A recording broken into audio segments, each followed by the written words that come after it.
Cinemação, o seu podcast sobre cinema. Acesse nosso site cinemação.com. Cinemação.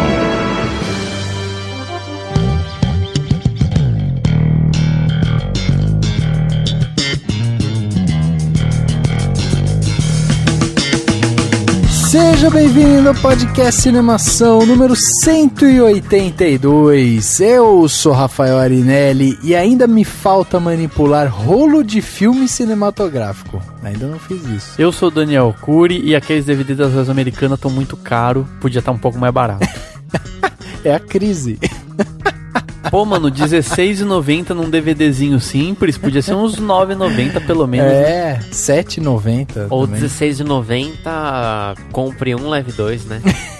Talvez, seria menos pior, verdade. Aqui é o Henrique Risato e eu já fiquei muita sexta-feira à noite sem sair pra assistir minha série favorita. Olha aí, revelações. Muito bem, estamos hoje reunidos aqui com a formação clássica do podcast Cinemação para conversar sobre um assunto, se não interessante, podemos dizer que no mínimo curioso, né? Curioso, interessante e com possibilidade de desabafo. É, eu acho que vai ter gente aqui que vai desabafar, vai ficar assim, vai começar a chorar, você vai ver.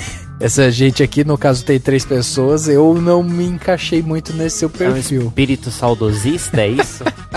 Não sei, eu imagino que dá pra, xingar alguém, sei lá, é uma coisa assim. Entendi. Muito bem, hoje o papo vai ser sobre todo o processo, né, que os filmes passaram aí, desde a parte das locadoras até chegar agora, nesse atual momento, que são essa distribuição dos filmes por streaming, né, como a gente tem aí, por exemplo, a Netflix, a Now e tantos outros meios que fazem. HBO Go, exatamente. Então a gente vai conversar um pouco sobre isso, sobre como os filmes percorreram esses caminhos, como chegaram até as nossas casas, né? E por onde que eles podem ainda permear, né? Dentro desse mercado. Vamos então bater esse papo sobre das locadoras até o streaming logo depois do quadro Repercussão. Agora no Cinemação. Eu começo então. Repercussão.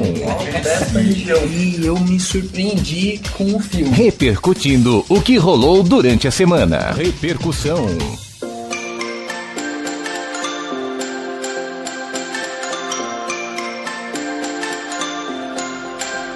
I thought I would know better.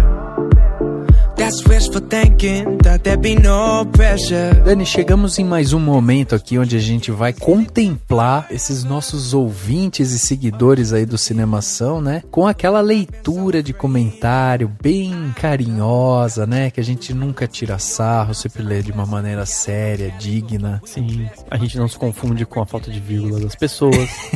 Isso também não acontece, tá, gente? Pode continuar escrevendo sem vírgula no texto e a gente não vai se confundir, a gente adivinha onde tinha que estar vírgula. Aliás, hashtag vírgula pra quê, né? Hashtag vírgula pra quê, acento pra quê também, tá tudo bem. Não, mas não é o caso de hoje, por exemplo. Hoje a gente recebeu textos muito bons, né? Não, hoje tem textos bons. Outro dia lá teve até um comentário lá que não entendi se a pessoa tava bebendo água de coco ou de cocô. Olha aí. Vai saber, né? Vai saber, medicina de repente, alternativa, sei lá. De repente. Muito bem, Dani, então chegamos aqui a mais um comentário nesse podcast onde o papo vai ser um papo histórico, né, e também mais aberto, né, vamos dar aí nossas opiniões e conversar um pouco sobre todo esse movimento que envolve os cinemas até chegar no seu público final, né.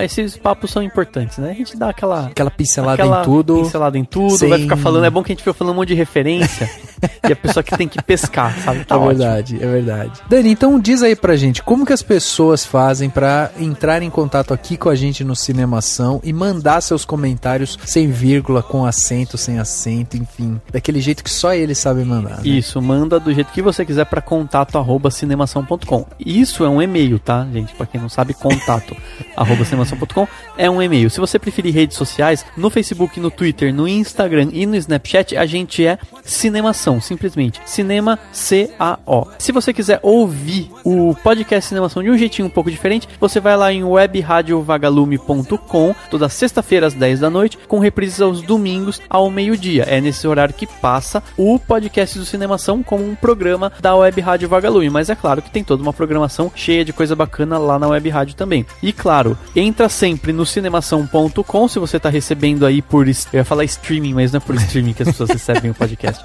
Se você está recebendo no seu feed, né, do seu celular, do sei lá da onde que você tá ouvindo, você não esqueça de entrar no cinemação.com. Tem crítica pra caramba que o Lucas tá escrevendo, um monte de crítica, tem artigo, tem muita coisa boa. E claro, tá ouvindo a gente no iTunes ou no SoundCloud, clique em curtir no coraçãozinho, dá as notinhas de 5 estrelas, que é sempre muito importante pra gente também. E chegou o momento de você contribuir aqui com o canal do Cinemação e ser um patrão do Cinemação. É isso mesmo, você pode ajudar a gente aqui através de $1. Com esse valor você já ajuda o Cinemação a evoluir, a crescer, a se desenvolver, e tudo isso através do patreon.com/cinemação. Lá a gente descreve todos os nossos objetivos, todas as nossas metas que a gente pretende cumprir a partir do momento que a gente atingir uma determinada quantia. E é muito importante que você ajude a gente para que a gente possa continuar fazendo esse canal, contribuindo ainda com a cultura, afinal de contas, né? A gente faz tudo isso de graça, já faz aí 6 anos que a gente tá nessas de fazer conteúdo, entregar conteúdo para todo mundo. Hoje a gente tem um público maior, mais fiel e tal, então é legal você contribuir com a gente fazendo essa doação. Assim como faz o Diego Lima, o Alberto Marinho, o Camilo e o Fernando Machado, que doam pra gente mensalmente, contribuem para que o Cinemação continue se desenvolvendo. Então vai lá em patreon.com/cinemação e seja um patrão do Cinemação. Dani, chegando aqui onde as pessoas saíram do armário, né, e deixaram seus comentários, e o podcast passado foi um podcast polêmico, né, onde... Foi de bate-boca, foi um podcast Foi um podcast onde a gente teve aí opiniões controversas, né? Sim. E então foi muito bacana por isso também. A gente exercitou a nossa parte de argumentação, né? Não é simplesmente, eu não gosto e pronto, acabou. A gente foi praticamente, não foi de cinema, foi um podcast de retórica. Retórica, olha aqui. Não é nos bacana. Estados Unidos que tem muitas universidades que fazem isso? Tem aquela parte de debate, assim, né? Que eles colocam alunos e tal, e aí eles fazem debates realmente de dois lados que, tipo, não concordam com algum tema, mas eles praticam justamente essa parte de retórica mesmo. Isso, quer dizer, vamos exercitar isso, exercitar o debate, isso é sempre importante, isso é sempre importante, e a gente sempre tenta trazer, é que às vezes o filme é muito bom, todo mundo gostou, exato, não tem jeito, exato. Ou às vezes o filme é ruim, ninguém gostou, aí não tem jeito, não tem muito o que fazer. Exatamente. E aí o Dani trouxe aqui um comentário desse último podcast, né, Dani, o 181 X-Men Apocalipse. É óbvio que pode ter aí no meio do caminho algum spoiler, então se você não assistiu o filme do X-Men, pula isso, né, deixa pra ver esse comentário depois, mais pra frente e tal. Mas, Dani, diz aí pra gente que comentário é esse que chegou durante a semana. Foi o comentário do Asbats, ou Azebats, ou Azbats. Ou Azbats. Eu falei todas as morcegos. Pode ser também. Alguma coisa do tipo. E ele ou ela comentou o seguinte: não escutei ainda, mas digo que o filme se juntou à minha trilogia de filmes preferidos dos X-Men, composta pela ordem de preferência X-Men Dias de um Futuro Esquecido, X-Men 2 e X-Men Apocalipse, ou seja, o terceiro que na essa ordem, pessoa mais escala. Gostou, né? Foram muito felizes ao escalarem a Sophie Turner como Jean Grey e a Alexandra Shipp para Tempestade. Embora não tenha muitas falas, a atriz convence mais do que a Halle Berry. Da mesma forma que foram felizes com o James McAvoy e Michael Fassbender. Se não foi o filme com mais cara de quadrinhos dos X-Men produzido até hoje, não me surpreenderia. E entrega um elenco com uma Jean Grey e um Ciclope que funcionam em tela, mais do que o casal da trilogia anterior. Não tiveram receio de usar um vilão megalomaníaco, ao contrário da Warner e Marvel Studios, que recorreram à fórmula do vilão que age nos bastidores e abrem um plot interessante a ser trabalhado no futuro, tanto na cena pós-créditos quanto na questão do filho da Moira, que nos quadrinhos se torna uma das maiores ameaças mutantes já enfrentadas pelos X-Men. Ou seja, o cara lê os quadrinhos, sabe do Paranauê da coisa, da bagaça, e já tá mandando o comentário dele, né? Que venham novos filmes dos X-Men e novos inimigos mutantes e humanos, e que tenhamos um novo intérprete do Wolverine ou uma versão feminina do mesmo, como estão cogitando, conhecida como X-23. 2023. Olha aí. Eu achei bem legal o comentário, ou seja, uma pessoa que sabe do que vem por aí, sabe das possibilidades e gostou, e assim, achei interessante essa visão de que a Fox não teve medo de fazer esses vilões megalomaníacos que geralmente os outros estúdios acabam tendo, né? Eles acabam, não, porque não dá pra ser muito megalomaníaco, vamos fazer aquele vilão que tem todo um conhecimento, blá blá blá. E realmente, ele é um filme bem assumido, né? Tipo, ele assumiu, eu sou uma história em quadrinhos, né? Que foi o que você não gostou. Eu acho que uma das coisas que reforçam ainda mais, né, o que eu senti é justamente isso, né? Justamente essa é uma pessoa, homem ou mulher, a Aze Batts, que acompanha os quadrinhos, então ela já foi também com um outro olhar, né? E aí isso acaba reforçando aquela expectativa que ela tinha e tal, então até por ser algo mais quadrinesco, acaba agradando esses fãs que acompanham a série. O que me chama a atenção, e aí o que eu acho pode ser uma coisa bastante interessante, é justamente o que ela fala sobre os novos inimigos mutantes e humanos, né? E que tem um novo intérprete de Wolverine, ou uma versão feminina. Eu acho isso sensacional, eu acho isso, assim, se eles começarem a trazer elementos novos, né? Coisas diferentes realmente, eu acho que é isso que vai tornar essa série de filmes, essa saga do X-Men algo memorável, né? Agora, enquanto eles não fizerem isso, enquanto eles continuarem repetindo as mesmas fórmulas, eu ainda acho que é um filme que vai cair no esquecimento, é um filme que não vai perdurar, mesmo sendo um filme bom pra algumas pessoas, que pra mim não foi, é um filme que eu penso assim, ele não vai ser tão marcante quanto o primeiro X-Men foi pra história dos heróis dentro do cinema, entendeu? Eu também acho, eu acho que ele não vai ser tão, que nem o Dias do Futuro Esquecido é um que ficou muito marcante, né? Mais marcante. Por vários outros motivos. Eu acho que talvez não, mas o fato é que ele continua de alguma maneira essa... Continua. Essa saga dos mutantes, e ela vai continuar, porque se pensar comercialmente falando, os filmes estão dando certo, estão fazendo bilheterias no mínimo boas, e ainda tem essa questão de que a Fox não vai largar o osso, ela não vai abrir a possibilidade de ficar o tempo suficiente sem produzir esses filmes pra perder os direitos desses personagens. Então ela vai manter durante um bom tempo, se com uma super frequência ou de vez em quando, não sei. Mas se eles fizeram aquele final lá é porque vem aí alguma coisa da Arma X, daquela empresa lá, e assim vai. Daniel, eu separei um comentário aqui pra gente reforçar o que a gente tem dentro do Cinemação e que às vezes a gente não fala aqui, às vezes as pessoas também não sabem, né? Que é o Eu Cinéfilo. Olha aí. Eu Cinéfilo. É um quadro que a gente criou faz um tempão e tá lá. Tá lá de boa. Como que a gente explica pras pessoas o que é o Eu Cinéfilo dentro do Cinemação, Dani? Cara, o Eu Cinéfilo é assim, você quer escrever no Cinemação? É só você mandar um e-mail, a gente publica no Cinéfilo. É isso mesmo. É pras pessoas que querem publicar alguma coisa, ou que tem algum artigo, um texto, e elas são a fim de publicar, às vezes não tem um blog específico, não estão, né, produzindo nada específico. Exato. Você vai lá, manda pra gente e a gente publica. Claro, a não ser que você escreva sobre pipoca, daí a gente não vai publicar. Mas cinema, essas coisas a gente fala.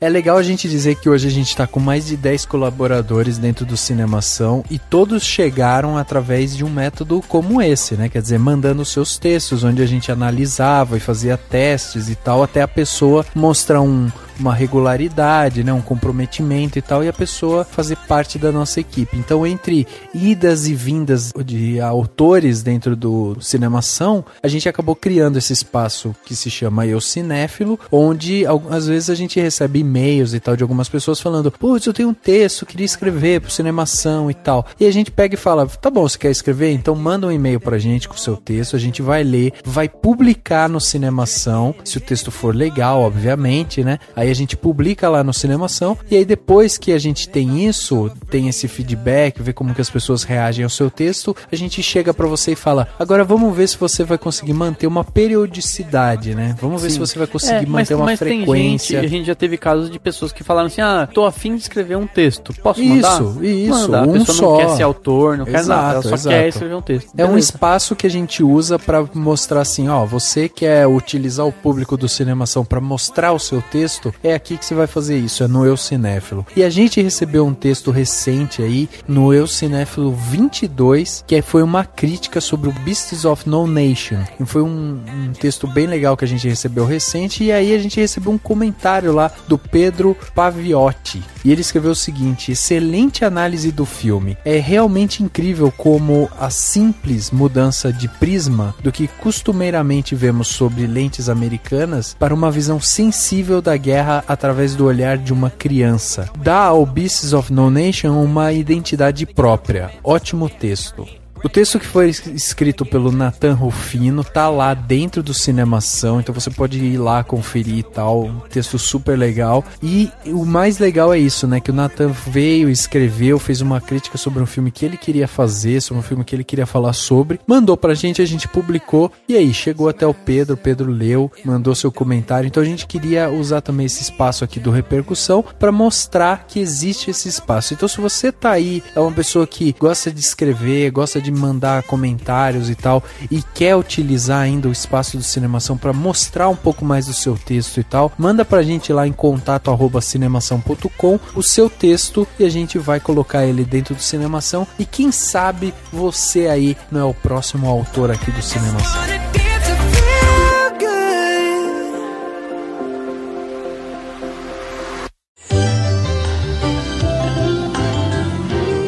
Ajuste agora as cores e o som do seu equipamento.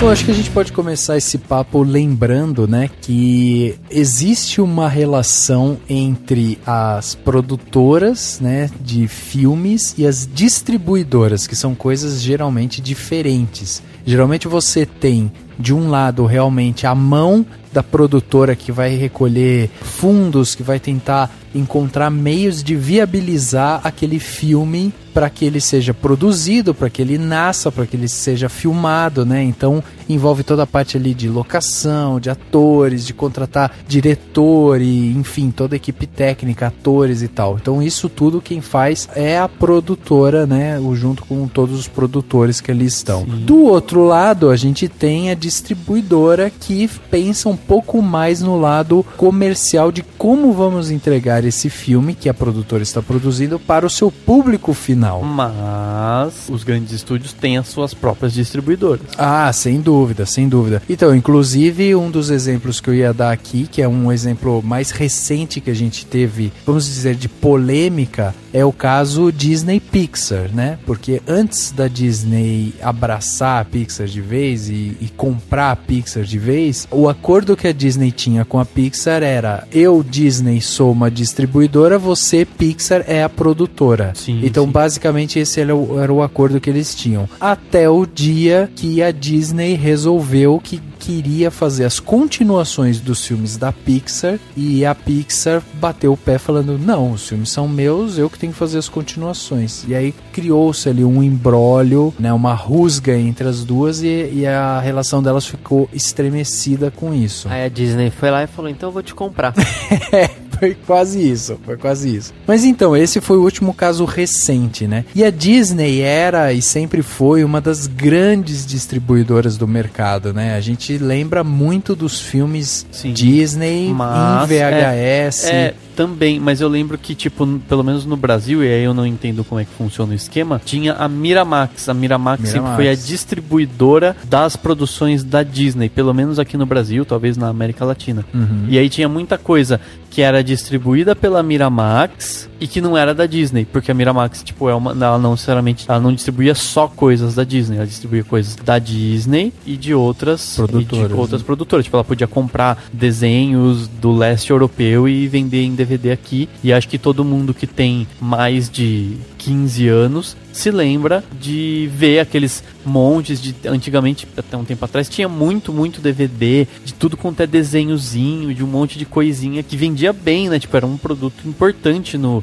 supermercado, Exato. nas lojas, em vários lugares. Tinha lojas só de DVD. Hoje em dia é muito difícil encontrar, né? Hoje em dia talvez tenha umas de videogame que daí também vendem DVDs. Mas antes tinham lojas só de DVD, de filme. E muito, assim, só de vender no shopping. Exato. E o povo comprava e tal. Então, e é legal a gente lembrar que quando a gente tá falando de... Aqui em Miramax a gente ainda tá falando de uma distribuidora, mas se você parar pra pensar em Warner, Fox, Paramount, Universal, Disney, a própria Columbia, né, também, são grandes produtoras que realmente já tem toda essa parte de distribuição já bem madura dentro do seu sistema ali, então elas não precisam de uma distribuidora para entregar esses seus filmes para os seus consumidores. Agora, você vai lá e vai ver uma produtora de... O que acontece muito, né? Um ator cria uma produtora para fazer os filmes dele, ou um próprio diretor cria sua produtora. São produtoras pequenas que às vezes servem só para realizar os filmes daquele diretor, daquele ator e tal. E aí, muitas vezes, essas produtoras precisam procurar distribuidoras para fazer esse mecanismo de criar esses meios, né? De entretenimento que vai entregar esse produto final para o seu público, né? Então... Sim. É muito interessante você estar falando disso. Eu lembrei de duas coisas. Uma delas, assim, isso ainda existe hoje, né? A gente tá falando muito, vai falar um pouco talvez do mercado de DVDs, que já foi muito forte, hoje não é tão forte. Mas enfim, a gente recebe, por exemplo, aqui no Cinemação, muitas notícias, né, da assessoria de imprensa de uma distribuidora que é a Diamond Filmes. A Diamond Filmes é uma distribuidora que traz pro Brasil filmes que não chegariam, que teriam que ter outra distribuidora, né? Então eles levam pro cinema filmes franceses, filmes independentes americanos e tal, que não são de grandes distribuidoras. Então eles adquirem o direito e exibem para poder ganhar, né, em cima da bilheteria, de acordo com o que eles pagaram para essa distribuidora internacional. Mas daí eu tava lembrando de uma coisa que eu achei interessante. Uma vez eu vi uma entrevista com o José Padilha e ele falou o seguinte, porque assim, o primeiro Tropa de Elite, o José Padilha simplesmente fez e a Universal distribuiu. A Universal Pictures distribuiu no Brasil. E ele falou, e daí perguntaram sobre a questão de ser bem pago e tal, e o segundo Tropa de Elite foi distribuído teoricamente por ele. Ele tomou conta da distribuição, enfim, ele se tornou o distribuidor, de acordo com outro tipo de contrato, que eu não sei como é que funciona, mas ele foi o distribuidor, tanto que o filme chegou com o selo da Globo Filmes, porque daí ele conseguiu provavelmente algum contrato com a Globo Filmes, mas ele comandando a distribuição. E ele falou que ele ganhou mais dinheiro comandando a distribuição do Tropa de Elite 2 do que dirigindo o Robocop nos Estados Unidos. Ou seja, é mais lucrativo quando você é o distribuidor, né? Quando o próprio diretor distribui o filme. Tanto que você percebe isso na TV aberta. Tropa de Elite primeiro, ele foi exibido na Record, porque ele é distribuído pela Universal Pictures, que tem algum tipo de parceria, né, de preferência para TV aberta para Record. E o segundo Tropa de Elite foi para Globo, obviamente, porque ele é distribuído pela Globo Filmes, né? Então você percebe muito isso com que canal de TV que vai passar, você percebe em qual distribuidora, quem que tá tomando conta dessa distribuição aí. E mesmo falando em cinema, não tem muito tempo, eu lembro que tinha um vídeo de algum ator, ele tava explicando como funcionava a questão da distribuição e como a Globo, ela tem praticamente uma hegemonia e você acaba gastando o mesmo valor ou até mais para distribuir e para ter o selo da Globo, porque basicamente o que ele falava era uma palestra que ele estava dando, era que se você não fosse através da Globo Filmes, praticamente ninguém ia ver o seu filme, porque era o que dava mais peso, era o que tinha mais oportunidade de acesso a maior número de salas de cinema. Exato. Ela acaba usando o poderio todo pra fazer isso e conseguir mais filmes, ou os filmes com mais peso, né, comercial, acabam indo pra ela mesmo. Isso é uma coisa que a gente vê muito lá fora e não vê tanto aqui, né? Porque, por exemplo, lá fora é muito comum um filme nem sair do papel se eles não tiverem fechado antes de qualquer coisa a parte de distribuição, né? Eles já amarram tudo isso antes. Eles já veem como que vai ser a campanha publicitária daquele filme, eles já veem quem que vai distribuir, para onde que vai distribuir, quantas cópias vão ser feitas do filme, para que canais, né, para que meios o filme precisa rodar, para que ele atinja um determinado público e tal. Então existe todo um trabalho estratégico e de inteligência ali por trás que envolve essa parte de distribuição.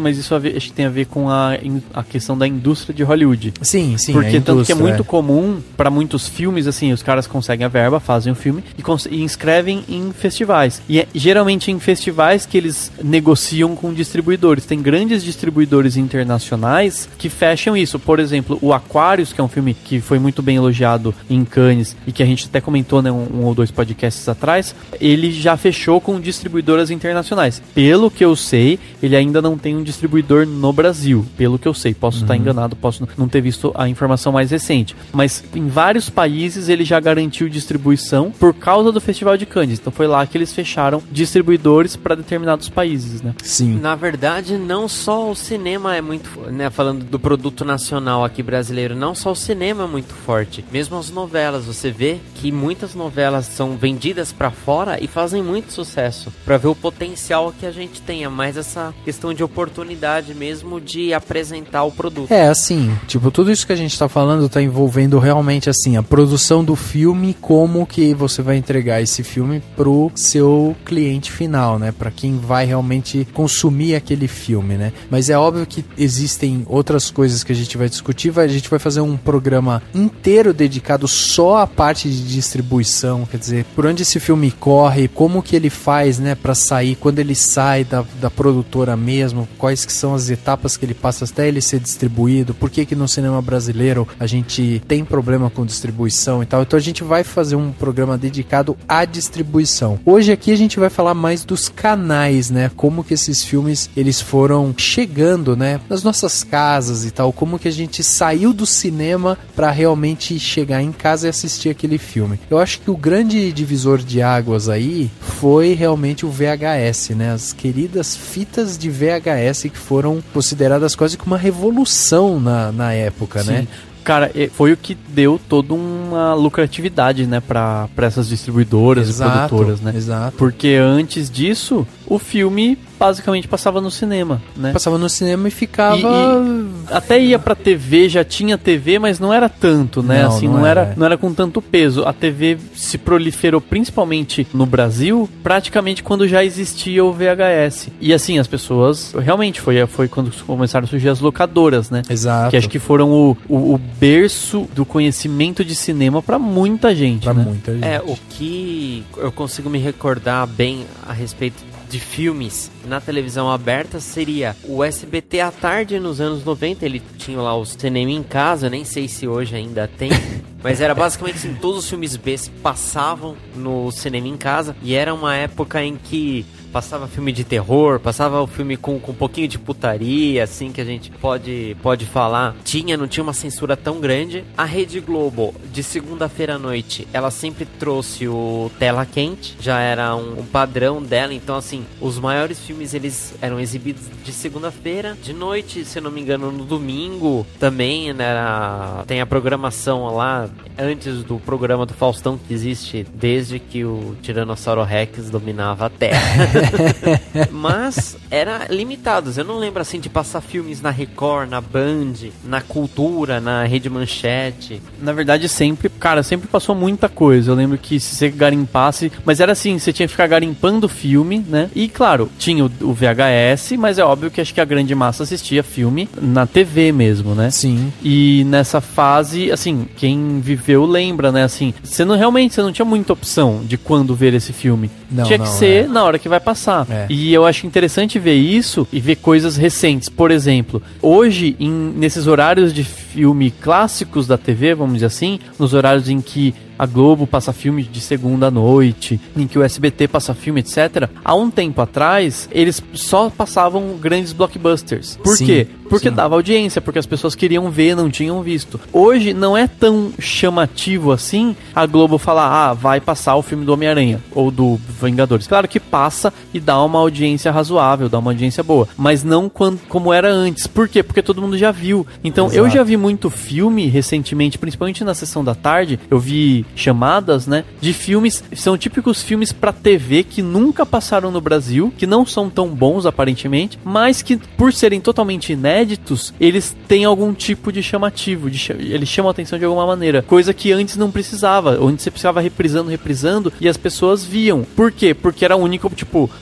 vai passar de novo o filme do Clube dos 5, vai passar de novo na TV, vou ver, porque eu adoro esse filme. Hoje não, hoje eu adoro esse filme, eu vou no Netflix, dou um play, eu baixo, né, claro que tem também a questão do download, eu baixo e dou um play em 5 minutos, entendeu? Eu vou num site que seja piratão de vídeo, que tem streaming pirata, né, que você só dá um Sim, play sim. e assiste. Esse apelo não tem mais, ele tá se perdendo, né? Sim. E isso é um reflexo de todo um processo em que você tem esses filmes e todas as outras produções audiovisuais com uma facilidade de acesso muito grande, né? Sim, eu acho que essa é a maior diferença que a gente tem do passado pra cá, é justamente essa variedade, né? E como isso se tornou muito palpável pro público em geral. E aí eu até queria lembrar que quando a gente fala de VHS, que eram aquelas fitas pretas retangulares e tal que a gente colocava no aparelho, um negócio grande que tinha um rolo de filme dentro dela mesmo, quer dizer, ela tinha já, né, uma característica muito próxima do que era realmente aquelas grandes máquinas que reproduziam no cinema. E o VHS significa, né, Video Home System, que é o VHS, ou seja, o sistema doméstico de vídeos, né, era basicamente isso. E o interessante é que foi em meados de 1950 que eles começaram a querer criar um canal de distribuição de filmes, de vídeos, e isso aconteceu de uma forma que eles gravavam fitas magnéticas. Só que era um troço muito caro, né? Se assemelha muito até a história, para quem já conheceu, já foi ler alguma coisa parecida, ao que é a história do computador, né? Antes o computador foi desenvolvido pro exército, e aí eram grandes máquinas que ocupavam uma sala inteira e não sei o que, para gerar um monitorzinho pequeno que dava um bip lá pro cara descobrir um negócio. Era uma coisa muito arcaica. E o VHS, ele começou por esse lado também, porque começou aquelas tentativas de, não, a gente precisa popularizar isso. Aí eles criaram um primeiro, que seria quase que um protótipo, que girou muito em torno da parte comercial, né, de empresas e tal, que se chamava VTR, e aí ele foi produzido mais ou menos em 1956, e aí ele custava mais ou menos $50 mil. Tipo, uma fita de VTR que, tipo, era pra passar os vídeos e tal. Então, quem que comprava isso? Corporações, né, cara? Você precisava passar um vídeo dentro da sua empresa pra se comunicar com os seus funcionários, as corporações de repente, que compravam. Aqueles treinamentos, né? Tipo, exato, com a história talvez. É muito o que mostra, por exemplo, no desenho dos Simpsons, que eles sempre tem um episódio falando sobre, por exemplo, sobre a carne, ou sobre energia nuclear, que sempre tem aquela introdução, oi, eu sou o Troy McClure e tal, é o cara falando vídeos institucionais mesmo. Acredito que era só pra isso. Só que pra serviria, isso, né? E aí, se o cara quisesse fazer uma fita dessa de VTR de até 90 minutos, aí ele podia pagar até $300. Mas, meu, $300 em 1956 era uma bala, entendeu? Era uma baita grana.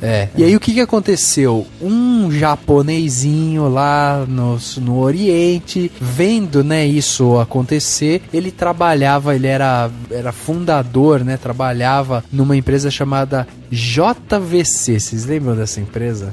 Claro que lembro. Consagrada. Pois é. E aí ele chamou lá o vice-presidente dele, e aí eles viram a necessidade de produzir o que seria esse VTR pro mercado japonês. Só que não dava para eles fazerem um negócio que ia custar de $300 a $50 mil. Então eles falaram, não, como os japoneses fizeram durante muito tempo, e a gente tinha, né, aquele conceito de que eles pegavam um negócio grande, eles conseguiam diminuir a preços acessíveis, né? Foi basicamente isso que eles começaram a tentar desenvolver. E aí, 3 anos depois do lançamento do VTR, em 59, eles desenvolveram um VTR, só que a diferença dele é que ele tinha 2 cabeças. Ou seja, enquanto aqueles rolos de filme tinham uma cabeça só, e você tinha aquele rolo gigante, né, que envolvia aquilo ali, e você tinha que pegar a ponta do rolo do filme e encaixar em outra cabeça para que ele passasse de um rolo pro outro, para que daí você transmitisse o vídeo. O que a JVC desenvolveu num primeiro momento foi já desenvolver esses 2 rolos dentro da própria fita. Então ele não precisava mais de um equipamento tão maior para passar a fita em um ambiente fechado, né? E aí eles continuaram desenvolvendo, foram trabalhando em várias versões e tal, até chegar nisso que a gente conhece hoje como o VHS. Que daí, na verdade, ele teve um crescimento, né? Ele teve um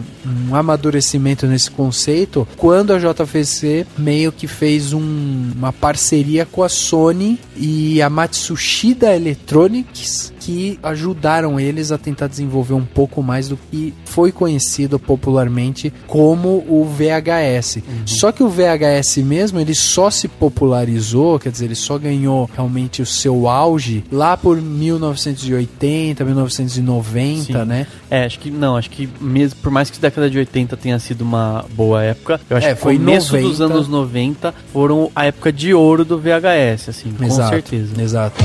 Reconheça uma fita legítima Abril Vídeo. Verifique a marca indelével com o título do filme na face superior e observe o selo da UBV na lombada. Exija qualidade.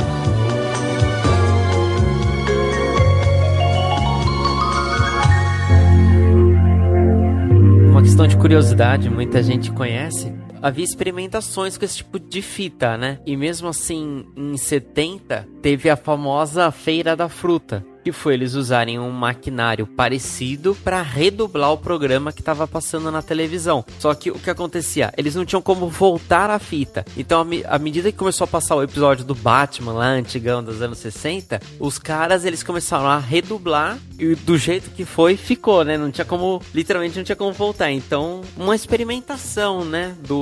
Da tecnologia. E o Feira da Fruta, na verdade, sim. Eles fizeram isso depois de um tempo, quando já tinha internet, óbvio, depois de alguns anos, que caiu na rede e foi um viral antes da era, o famoso viral pré-YouTube, né? Antes de ter YouTube já tinha ele circulando, as pessoas fazendo download e tal. Eu lembro que na Unicamp eles chegaram a fazer apresentações, né? Tipo, os caras que dublaram a Feira da Fruta, né? Mas é bem isso, assim. E aí nisso começou também, e eu fiz muito isso na minha infância, a questão de fitas, a famosa fita VHS virgem pra você gravar o programa da TV. Então começou aí quase que a gente pode até brincar que é uma espécie de, como que diria, o berço do vídeo sob demanda, né? Do tipo, eu não posso ver a novela hoje, eu deixo gravando, amanhã eu assisto, entendeu? Exato. Eu não posso ver tal programa hoje, vou deixar gravando. Eu lembro até hoje, a gente tinha o hábito de gravar novela, etc. Às vezes eu gravava filme, eu lembro que eu cheguei a gravar filme, na época eu já tinha Sky, que tinha pay-per-view, então eu comprava no pay-per-view, e era assim, comprava, se tivesse no meio do filme, você pegava o meio do filme, você tinha que esperar o horário que ia começar, né? Não sei se ainda é hoje, porque faz tempo que eu não compro nada no pay-per-view, mas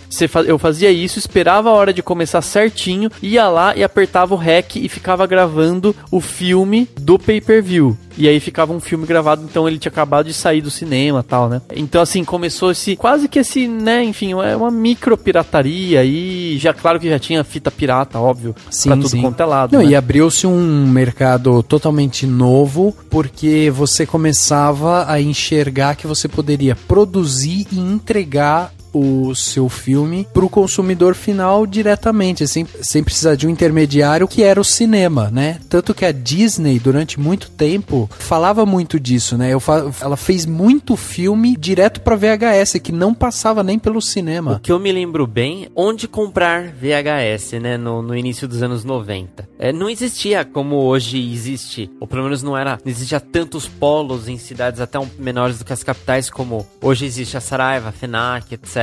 Livraria Cultura, Livraria Leitura. Antigamente, né, voltando a cabeça pra 20 e tantos anos atrás, basicamente, os VHS eram vendidos nas locadoras, ou novos ou usados, no Carrefour, que era o maior hipermercado da época, e a Vanel, que hoje nem existe mais, que também tinha bastante vídeo. E como o Rafa tá falando, realmente eu não me lembro, eu não sei se é porque eu era criança, mas eu acredito que realmente essa questão da distribuição da Disney era tão forte, porque eu me lembro muito bem que a maioria dos vídeos à venda eram desenhos da Disney. Sim, não tinha muito, eu lembro exato. Assim, falando 1000 vezes eu lembro. Depois você corta toda vez que eu falar que eu lembro. Que eu só posso lembrar, né? Eu não tô vivendo. Mas eu tinha os 2 primeiros filmes do Star Wars, né? O episódio 4 e 5. Mas de resto, meus primos, os amigos da escola, era tudo o filme da Disney. E nem tinham muitos outros filmes, digamos assim. Uma outra aventura qualquer que seja. Não. Basicamente, o que era mais fácil adquirir eram os filmes da Disney, por Sim. conta da distribuição. Exato.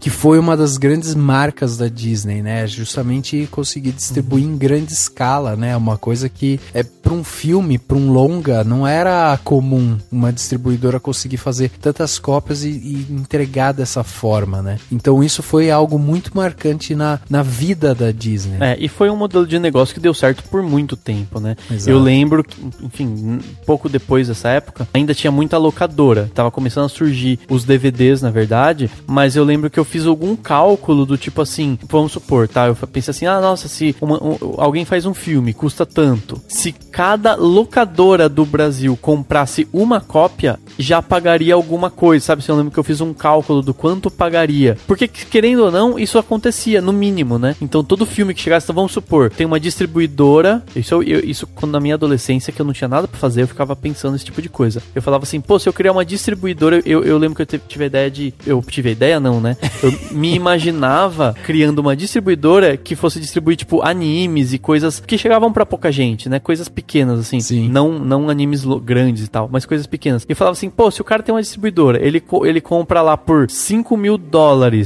sei lá, um filme japonês antigo. Se ele vender por X, sabe, eu calculava quanto tinha que vender pra cada, porque tinha com certeza mais de 5.000 locadoras no Brasil. Uhum. Entendeu? Então, se eu vendesse por o equivalente a $2, eu já ganhava alguma coisa, sabe? Claro que era um pensamento idiota de alguém que não tinha o que fazer em casa, né? Mas enfim, são pensamentos interessantes, porque querendo ou não, hoje isso não dá pra você fazer. Claro que as distribuidoras continuam ganhando, porque elas vendem pros serviços de vídeo on demand, elas vendem pra TV por assinatura, elas vendem pra um monte de gente. Mas naquela época era meio que, era mais fácil de controlar, talvez, era mais palpável, né? Porque você tinha como ver, sabe, quanto vendeu mesmo, literalmente, assim. Sim. Então isso é mais fácil pro comercial, e você precisa até de uma mudança de mindset mesmo, quando você muda de um estilo de venda pro outro, né? Exato. Mas é claro que acho que a gente ainda tá no VHS e, querendo ou não, o DVD ainda mantém até hoje um pouco dessa questão, O né? VHS trouxe outra coisa interessante pra quem produzia filme, que era o formato também, né? Porque você tinha dentro dos cinemas um formato X de tela, Isso. né? E que isso era padronizado e as pessoas tinham que se importar com o tamanho da câmera, como que isso ia ser filmado e tal. O VHS abriu totalmente o mercado e a visão de cineastas e tal, porque você poderia fazer filmes que eram mais Na verdade é o menos contrário. largos. No cinema você tem o controle, claro, no DVD, nos mais recentes também, você tem o controle da razão de tela, né? Se é 1 por tanto, se é wide, aquela esticadona, exato. Então, no VHS é o contrário. Você fechou, porque você não tinha outra opção. Você tinha que fazer no formato da televisão, que ainda era quadrada. sim. Então, o filme ele tinha que ser adaptado, tanto que até hoje tem muito até TV por assinatura, ou até alguns DVDs que mantém isso, eles mandam um aviso. Este vídeo foi adaptado, teve o seu formato de tela adaptado para esta reprodução. E aí você não via o filme inteiro, você perdia um pouco da qualidade. Por um lado, isso é até interessante. Então, por um lado, sim, perde a intenção do diretor, né? Porque o diretor teve toda uma intenção ao fazer desse formato, daquele formato, ao filmar, sei lá, com a Panavision e fazer aquela tela esticada. Isso perdia no VHS. Mas por um lado é interessante porque mantinha a importância da tela do cinema, ainda mais, porque tipo, na tela do cinema eu vou ver com o formato com o que o filme foi feito, e a gente se acostumou depois a ver na TV quadrada o filme no formato quadrado, né? Então você perdia,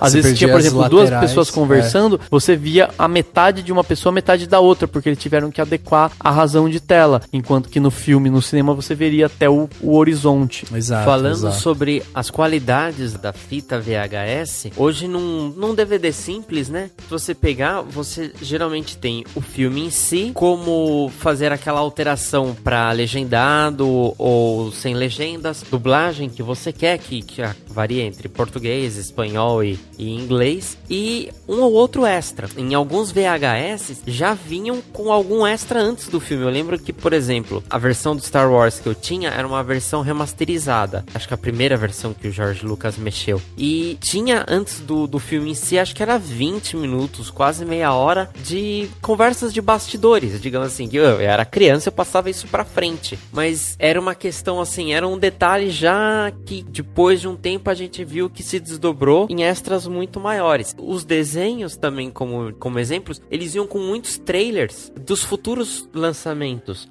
E na época, pré-internet, você não tinha como saber o que mais existia, né? Geralmente assim, vai lançar um filme no cinema. A maioria do público, o público em geral, ficava sabendo através das críticas do jornal. Aqui no estado de São Paulo, então eu vou dar como exemplo o jornal Folha de São Paulo, que vinha a crítica lá no caderno cultural. Olha, sexta-feira vai lançar o filme X, tal.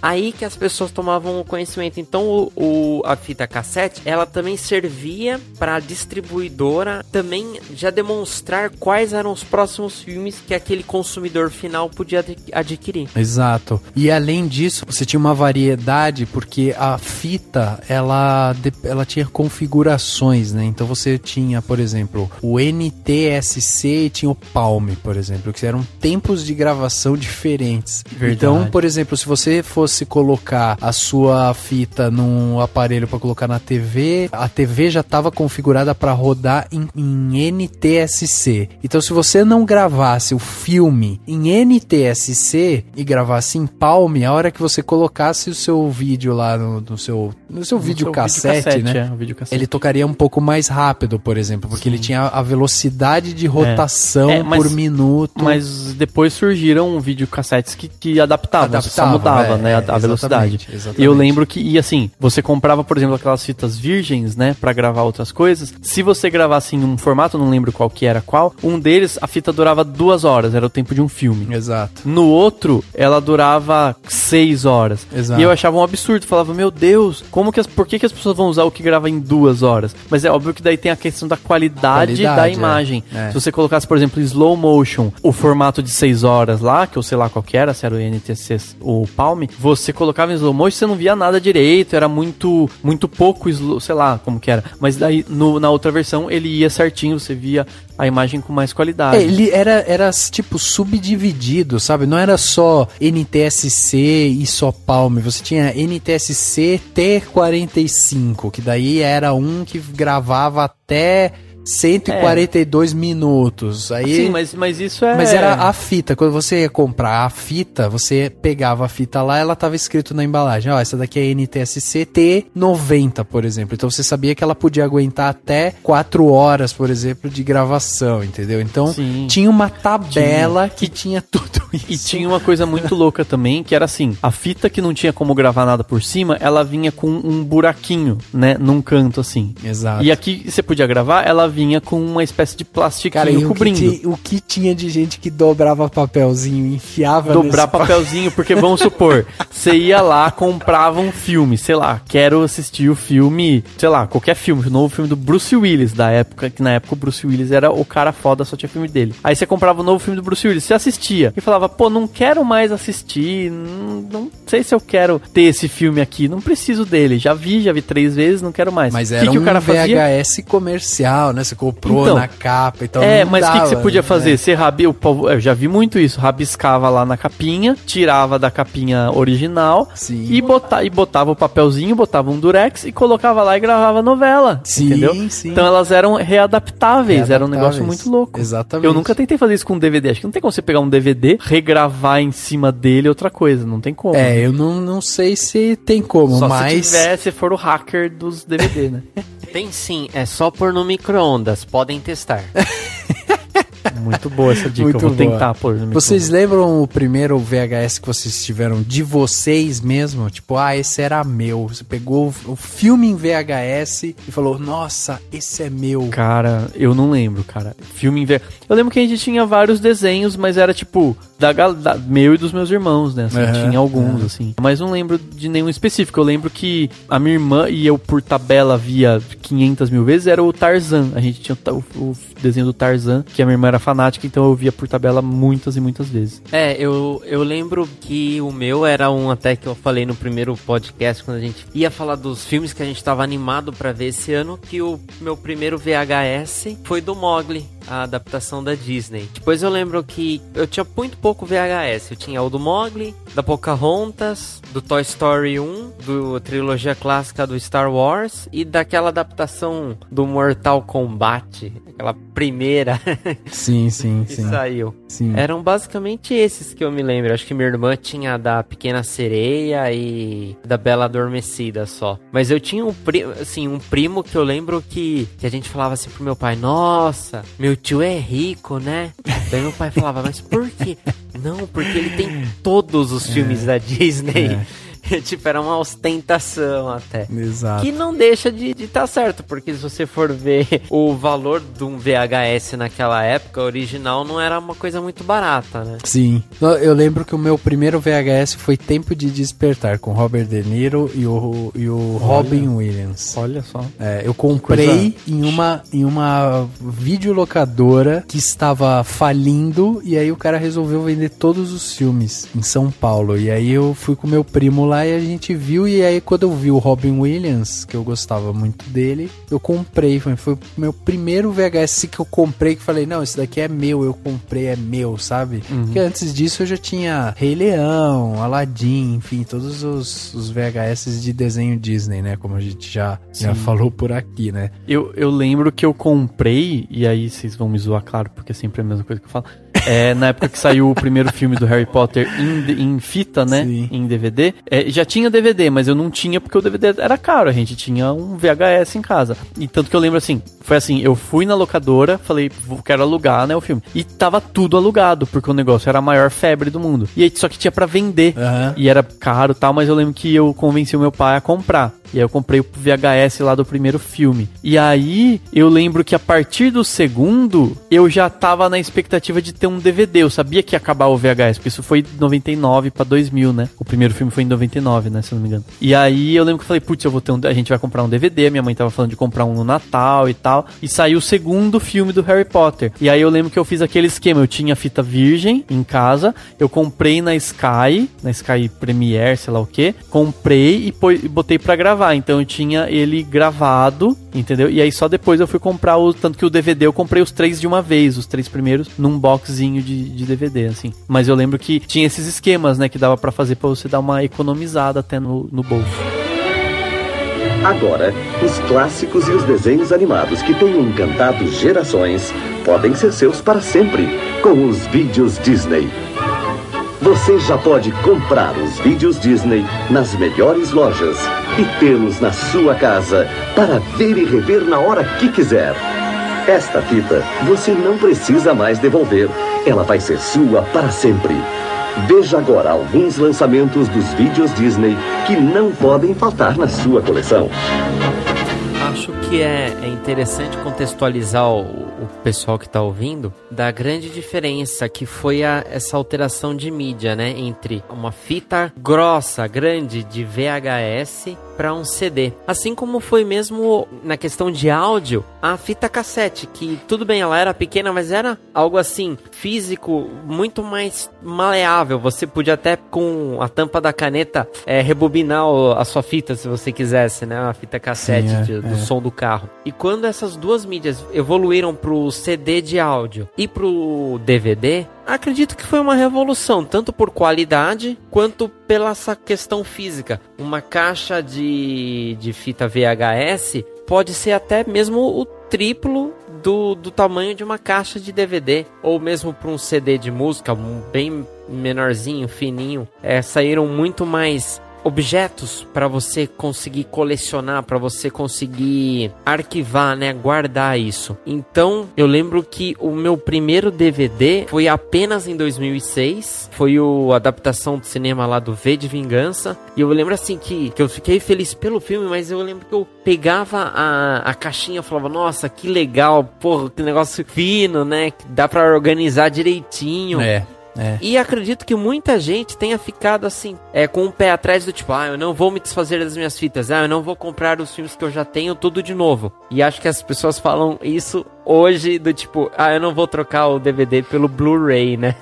Ou às vezes Não, nem, mas nem isso. Isso não, cara, porque, por exemplo, eu lembro até hoje, essa transformação que você tá falando, eu senti muito com o Blu-ray, porque eu tava pirado em ter aquele HD, né, sensacional, aquela coisa, aquela imagem muito melhor. E eu lembro até hoje que quando eu comprei, e eu comprei mesmo, tipo, ninguém em casa tava preocupado em ter um Blu-ray, eu fui lá e comprei e falei, temos um Blu-ray e um aparelho de Blu-ray. E aí eu lembro que eu falei, a vantagem é justamente essa, o DVD roda no Blu-ray. Você bota um DVD no aparelho de Blu-ray e você assiste o filme do mesmo jeito, né? E eu lembro até um comentário interessante, o Henrique tava falando do DVD, eu lembro quando surgiu o DVD, ele já começou a adaptar a imagem, né? Então a gente pegava lá em casa os DVDs, colocava, e aí se o filme era em widescreen, ele aparecia na mesma razão de tela, né? Sim. E eu já tava começando a estudar algumas coisas de cinema e tal, e eu lembro que eu ficava bravo porque o meu irmão, ele achava que isso era ruim, porque a gente ainda tinha uma televisão quadrada, então a tela ficava assim, uma tela no meio e preto embaixo, preto em cima. Ele dava zoom na tela da TV. E perdia a imagem. E perdia uma parte da imagem, mas porque pra ele o bonito era ver na tela inteira, na televisão inteira, né? Entendi. E não na razão original que o diretor. E eu ficava muito assim, não, mas é o que o diretor quis, né? Esse tipo de coisa pra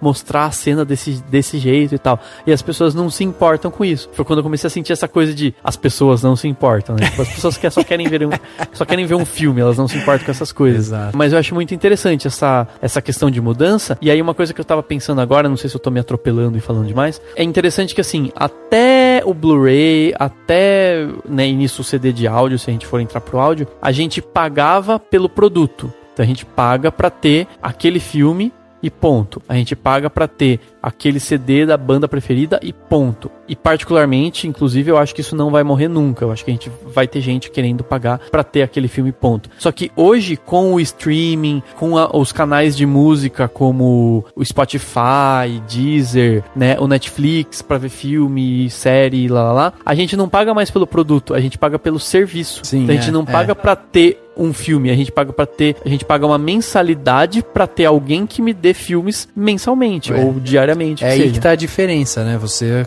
falou bem. Hoje a gente paga pra ter filmes, no plural, né? Antes a gente pagava pra ter o filme, produto físico, um filme só. Tudo bem, tinha todos os materiais auxiliares dele, cenas de bastidores, entrevista com o diretor, enfim, tudo isso, mas era específico de um filme. E hoje a gente ganhou essa pluralidade, né? A gente tem hoje uma questão muito mais ampla, que hoje você consegue consumir todo o material audiovisual de uma forma muito mais rápida, muito mais ágil, né? Mas até antes da gente entrar nisso, eu acho legal a gente perceber como que a evolução ela vem acompanhando o ser humano de uma forma sistêmica, né? Porque se nos anos 90 a gente tem a explosão e quase que a consolidação do VHS como a grande mídia de distribuição que levaria os filmes até a casa das pessoas, nos mesmos anos 90 já começou a se desenvolver o que seria o DVD. Não só a mídia em si, algo redondinho ali e tal, né? Como toda a parte tecnológica, como gravar. Porque o VHS apresentou para essas empresas uma série de problemas. Afinal de contas, a gente estava falando de 2 rolinhos de filme dentro de uma caixinha preta que vira e mexe, queimava, cortava, quebrava, mofava. Esse meu filme Tempo de Despertar, eu lembro que eu joguei fora ele porque ele mofou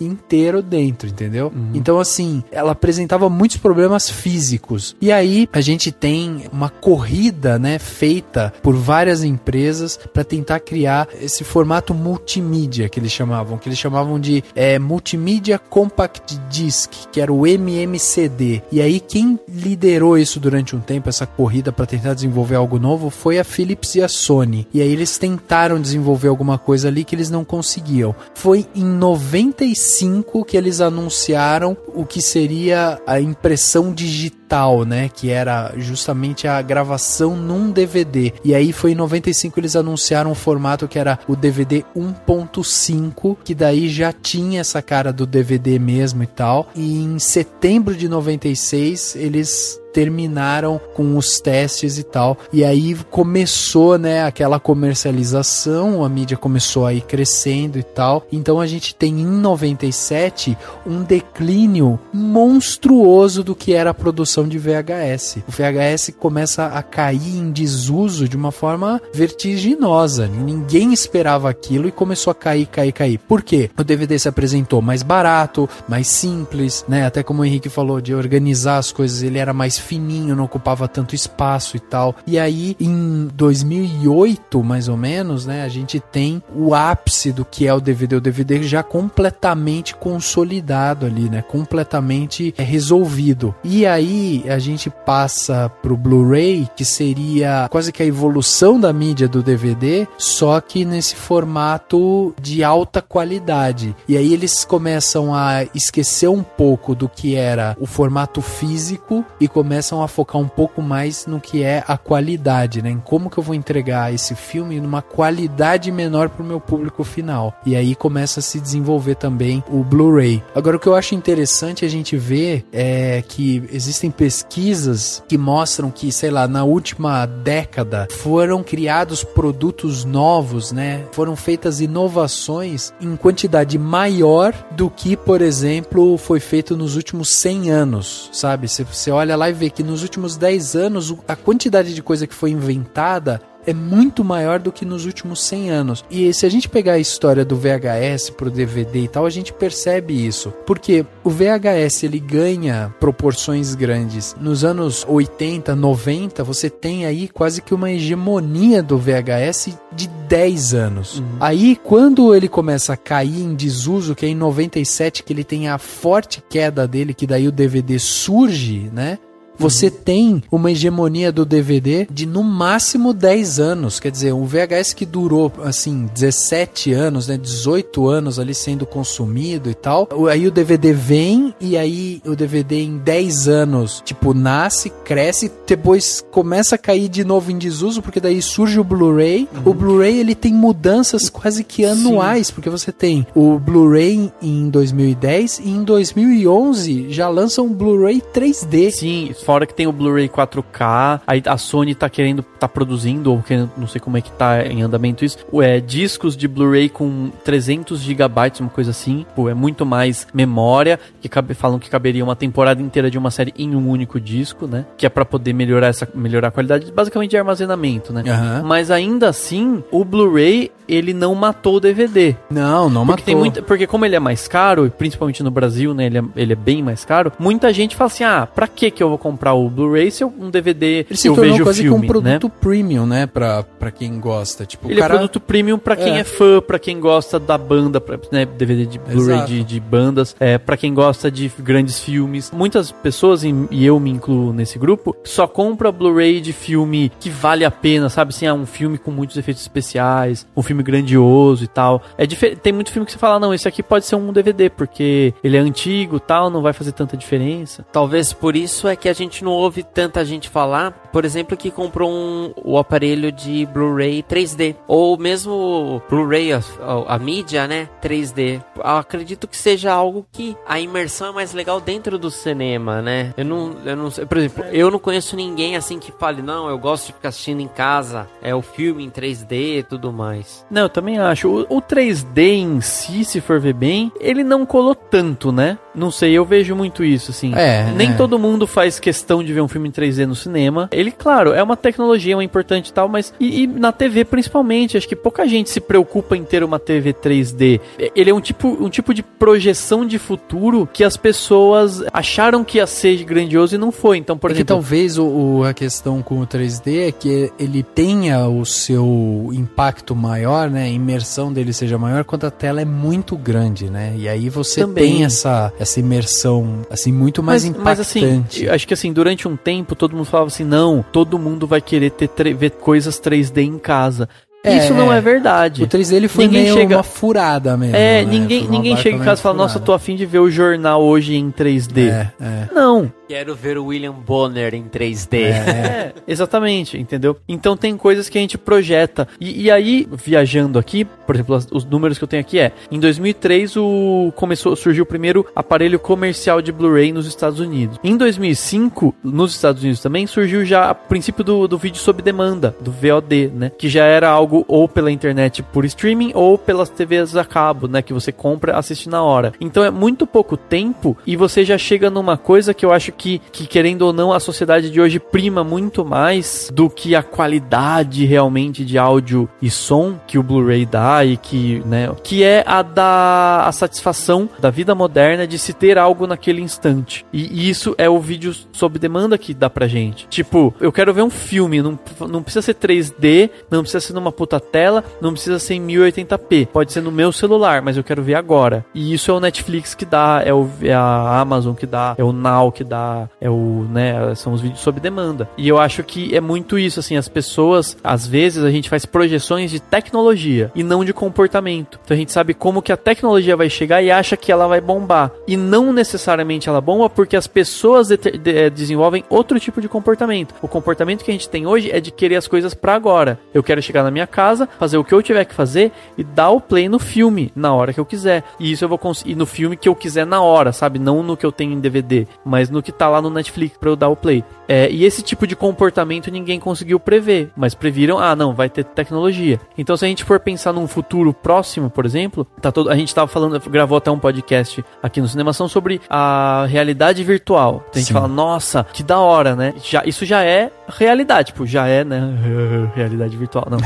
Mas já é uma coisa que a gente sabe que existe e vai se popularizar. Que é, você tem um óculos que você põe na sua cabeça e você vê o filme ao seu redor, ou você vê alguma coisa ao seu redor, o que quer que seja isso. Mas a gente não sabe como que vai ser o comportamento das pessoas. Porque pode ser que, e eu imagino que isso vai acontecer, pode ser que cada vez mais as pessoas queiram compartilhar coisas. Então não me interessa ver em realidade virtual. Pode ser, sabe, que no futuro as pessoas queiram, na verdade, ver um filme junto com o amigo que tá do outro lado do mundo. E isso não necessariamente vai ser o óculos que vai fazer, mas uma rede social que me permita isso, entendeu? Então, e a gente tem que ver se as pessoas vão criar o hábito, criar o comportamento de botar um óculos na cara. Talvez nem todo mundo se sinta confortável com ele. Entendeu? Talvez ele ganhe os mesmos contornos que aconteceu com o Blu-ray, sabe? Que ele seja realmente um produto de luxo. Algo, pra quem... Né? Você vai entrar no cinema, você vai ter lá a sala de cinema comum, a sala de cinema 3D e a sala de cinema realidade virtual, sabe? E aí você vai ver o que vai estar passando e talvez entre e assista aquilo. Exatamente. Inclusive porque a realidade virtual, ela altera completamente, inclusive, o jeito que a gente consome filme, né? Não existe mais a poltrona, você precisa ter a liberdade para você olhar 360 para cima, para baixo, toda a forma como é filmada, a própria tecnologia de câmeras e tal, tipo, vai mudar completamente tudo. Claro. Né? Então, pode ser que ela dê certo para umas coisas e não para outras, né? A gente chegou a discutir a questão de dar certo, por exemplo, para aulas, videoaulas, coisas assim que você consegue filmar ou visitas, sei lá, você vai fazer uma visita para uma fábrica na sua empresa, blá blá blá, e pela realidade virtual você faz isso sem precisar ir pro outro lado do planeta, né? Esse podcast nosso ficou muito legal com o Ricardo Naganaro, lá da O2. Laganaro, isso, da O2. Então vai lá, procura também, que tá muito legal esse papo. Ele explica e fala justamente, né, todos esses percalços que ainda estão acontecendo para que a realidade virtual seja realmente uma tecnologia implementada e colocada à prova mesmo, né, pela população geral, né? This is DVD. And this is what happens when you watch DVD. E aí tem uma coisa interessante que eu acho que a gente pode começar a pensar aqui, que é, a gente tem essa corrida rápida que acontece nos anos 2000, né? Então a gente tá hoje em 2016, mas a gente tem aí o DVD que surgiu, aí a gente tem o Blu-ray, tem o Blu-ray 3D, tem o Blu-ray 4K, tá surgindo tudo isso e tal. E também foi surgindo em 2007, surgiu o que era hoje, que talvez hoje seja uma das maiores produtoras e distribuidoras de filme do mundo, talvez, que é a Netflix, né? Que ela surge em 2007 nos Estados Unidos, em 2007 ela já vai pro Canadá e hoje ela está em mais de 190 países, fazendo inclusive produzindo conteúdo próprio, né? Sendo uma produtora, gerando conteúdo. Aliás, a produção própria da Netflix é uma prova de que eles olham pro futuro. Sim. Porque o que acontece? Hoje, a Netflix, apesar de a gente ter vários outros serviços de vídeo on demand, e no Brasil a Netflix é muito hegemônica, nos Estados Unidos você tem vários serviços, né? Então as pessoas falam, eu tenho Netflix, tem a Amazon também. Não sei se no Brasil já tem como assinar, mas enfim. Eu sei que a Amazon também já tá produzindo até séries próprias, né? Mas o fato é, eles sabem que daqui a algum tempo vai ser tudo sob demanda. Então talvez nem todo mundo vai fazer questão de ter Netflix, entendeu? Por quê? Porque hoje muita gente tem porque é o que tem, né? Talvez daqui a um tempo tenha muitos concorrentes e eles falam, estamos perdendo espaço. Onde que eles vão ganhar espaço? Com o produto fixo, que eles não tem como perder, porque, sei lá, o filme da Disney que tá hoje na Netflix, o filme da Warner que tá hoje na Netflix, pode sair amanhã, mas o filme que eles produziram, a série que eles produziram, óbvio que não. Então, eles estão fazendo uma base já de produções para eles terem para sempre, né? Isso é muito interessante. Isso é uma forma de mostrar que eles olham para o futuro. Inclusive, recentemente saiu uma notificação de que a Netflix e a Disney firmaram uma parceria. Exato. Né? Então vai ter filmes da Marvel lá, vai com exclusividade, sob demanda, não sei até que ponto vai ser essa exclusividade, mas para Netflix. E isso, duas empresas desse porte não firmariam uma parceria como essa sem saberem do que vem por aí. Ou seja, a Disney sabe da importância da Netflix para o consumo das pessoas, para as pessoas assistirem os produtos, os filmes, e a Netflix sabe da importância de ter esses grandes blockbusters, essas grandes produções no catálogo para não perder espaço para outros serviços de streaming, né? Cara, eu acho isso tão fantástico, porque isso, eu acho que ele traz algumas coisas novas pra gente pensar no sentido de como a gente consome filmes mesmo. Porque, primeiro, a Netflix firmando uma parceria com uma indústria tão tradicional, né, com uma empresa tão tradicional como é a Disney, e que a Disney hoje retomou o caminho dela de inovação, de filmes que conversam com todo tipo de público e tal, muito pela mão do que fez a Pixar e tal, e agora eles firmando essa parceria, basicamente o que eles estão dizendo pro mundo é, a forma como a gente entrega filme para as pessoas vai mudar, e vai mudar de uma forma radical. E talvez isso seja algo que não tenha mais retorno, sabe? Talvez isso seja realmente mais um passo pro futuro. Agora você imagina o seguinte, você tá mostrando pro mundo que a internet realmente veio, tipo, com um tratamento totalmente diferente, né? Ela empoderou o usuário final e deu a esse consumidor final a chave do carro, deu o carro e falou, você dirige que a gente vai atrás do que você quer. A Netflix, ela tem uma coisa tão meticulosa em querer entender o consumidor dela, que eu não sei se vocês sabem isso, mas, por exemplo, as capas dos filmes que ficam lá no catálogo da Netflix, elas se alteram de perfil para perfil, porque eles conseguem identificar com qual capa você interage mais. Sim. Então, por exemplo, você vai assistir uma série, House of Cards, por exemplo, que é da Netflix. Aí eu tô lá assistindo, a minha capa da série é a cara do Kevin Spacey com sangue ali e tal, sei lá, e o título do lado. Na do Henrique é uma outra, e de repente a Claire Underwood lá, entendeu? De costas, sei lá o quê. Então eles vão fazendo isso porque eles percebem que, tipo, aquela capa, o Henrique interage mais, eu interajo mais e tal. Então, isso é uma prova muito interessante, rebate, na verdade, o que eu tinha falado há pouco tempo atrás agora, que foi o seguinte, eu falei que antes você tinha um controle muito grande de quanto vendia, né? Tipo, eu lancei 5.000 cópias de VHS ou de DVD ou de Blu-ray, vendi X cópias. Então eu calculo, né, quanto eu investi lá, quanto eu vendi. Na Netflix, tudo bem, a distribuidora foi lá e recebeu só uma grana. Mas, por meio do serviço on demand, seja Netflix, seja qual for, e até no YouTube você consegue saber disso, você descobre, por exemplo, índice de abandono de filme, em que momento as pessoas param de ver o seu filme.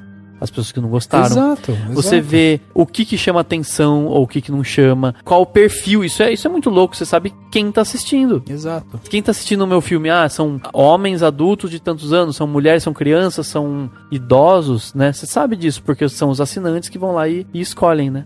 E falando um pouco do lado do público, uma vantagem da Netflix e de outros sites de vídeos on demand é a oportunidade de experimentar o novo. Por que eu falo isso? Por exemplo, eu não sou uma pessoa que consome muito documentário. Então, eu não tenho nenhum DVD sobre um documentário. Provavelmente, se estiver passando na TV, eu estiver mudando de canal, eu provavelmente não vou parar no documentário.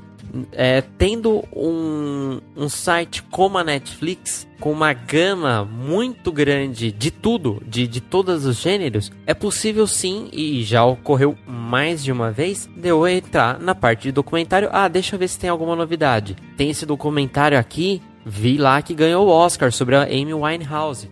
Vou assistir. Tem um outro sobre a Segunda Guerra Mundial. Pô, eu gosto da Segunda Guerra Mundial. Vou assistir. Então você acaba tendo mais oportunidades. Quando a gente ia numa locadora, a gente já ia num foco, né? Geralmente até a gente ia na parte lançamentos, que eram os grandes blockbusters. Mas sabe o que a Netflix faz? Ela faz o serviço do bom vendedor de locadora. Porque eu não sei se vocês já tiveram essa oportunidade. E crianças que estão ouvindo este podcast, prestem atenção. Vocês que nunca foram numa locadora porque vocês nasceram depois da morte das locadoras, existiam algumas pessoas que trabalhavam nas locadoras que eram conhecedores de filmes, né?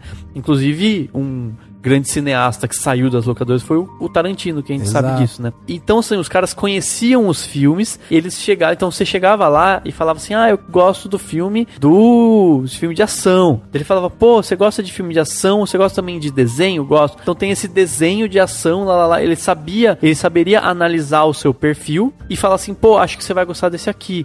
Eu lembro muito de algumas pessoas indicarem filmes, né? E lembro de o contrário, por exemplo, eu lembro até hoje, isso nem não faz tanto tempo assim, foi logo que saiu 500 Dias com Ela, que não é um filme tão antigo, é um filme recente até, mas ainda tinha a locadora aqui em Itu, né, que tá quase fechando, ou já fechou, não sei. Tinha a locadora, e a minha irmã foi lá, eu já tinha visto 500 Dias com Ela, e a vendedora da locadora, ela conseguiu fazer com que a minha irmã não alugasse 500 Dias com Ela, porque o 500 Dias com Ela não é um tipo de filme que uma menina que gosta da típica tradicional comédia romântica vai gostar.